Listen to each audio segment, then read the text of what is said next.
Phil Nicholls. I grew up on the Roseland Peninsula in Cornwall and I've been a photographer for 25 years. I'd always wanted to paint and I think I feared that beyond art school I wouldn't be able to get a job. I was always drawing and painting. That's something I'd done since I was really, really young. I'd always done that. And painting and illustration led me on to Bath Academy of Art. Photography was part of the course. I had no idea, barely any instruction on using the cameras were issued with cameras. And I completely underexposed all the film. Technically a mistake, but the pictures were, I think, were stunning. I still have them to this day. They were exactly what I was looking for. It was the crossover between illustration and reality, the reality of photography, though. It was that in-between, which I think I'd always been looking for. And I was hooked immediately, hooked on photography.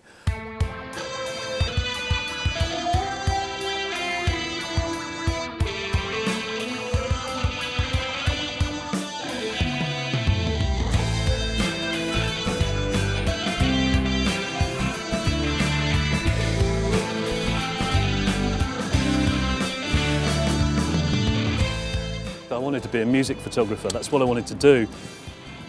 And I slowly managed to gather that collection, that portfolio, through working with this one magazine. Once I felt I had enough, I approached Melody Maker, the music paper Melody Maker, which is no more.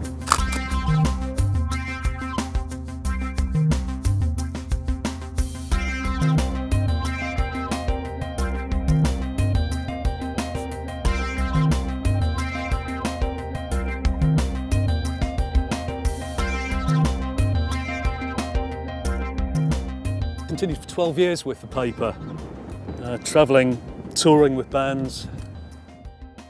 Well, I'd often been asked to photograph weddings. In the music industry, dealing with 3 bands a day sometimes, it was an extremely busy time.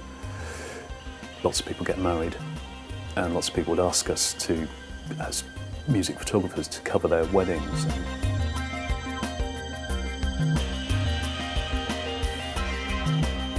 I feel that wedding photography has now become a really, really important documentary genre. It's a snapshot of life at this point of the century. I feel really privileged to be invited into their world. After probably a good 100 weddings, I still feel quite humbled to be doing this.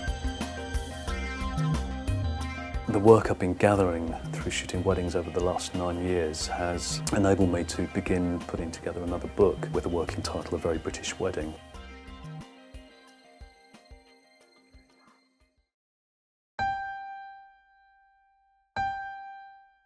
I found some 1920s, 1930s postcards in an antique market in Charing Cross in London, whilst on the way to a shoot. Beautiful sepia images. And on my next trip back to Cornwall, I took them to show my grandfather, who'd always lived in Portscafo. I come from a fishing family there. And was shocked when they moved him to tears. I'd never seen my grandfather cry before, but he was looking at his father's boat. I, on returning to London, sought out more of these early photo cards. The best, the sharpest, the most interesting cards. They stood out a mile. You could tell them from the front of the card. You didn't even need to see the publisher's details on the back. Were by someone called E.A. Bragg, who I later discovered was Edward Bragg. His early pictures were shot on glass plate. They're so sharp. He had a great eye. Some of the images are really unusual. Not just landscapes, but he was shooting social events, from fetes and tea treats and processions all over West Cornwall.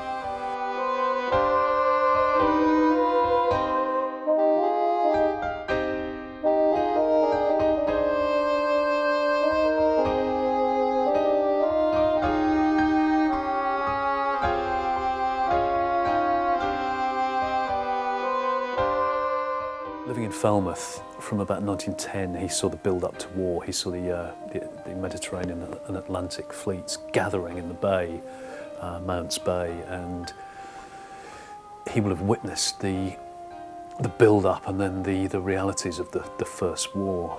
He saw wounded troops being brought back to Falmouth, and he photographed the territorials. One of his pictures is titled Duke of Cornwall Light Infantry Territorials Volunteers for the Front, which shows a lot of young men who obviously at the time were just travelling out en masse. Apparently he was a very patriotic man, and at the age of 38, he was almost on the upper age limit. He volunteered and joined the Duke of Cornwall Light Infantry. He had a wife, he had a family, had his own business, and really shouldn't have gone, but he did. He went to war and is believed to have been gassed in the trenches. It's believed his house was cleared and all his glass plates and negatives were destroyed then. They were taken to the refuse tip.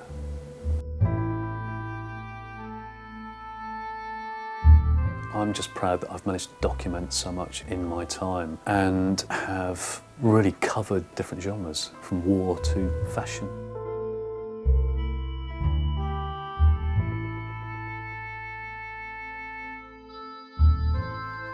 I don't know many other photographers who've done that, truthfully. I don't know how I did it, it just sort of happened.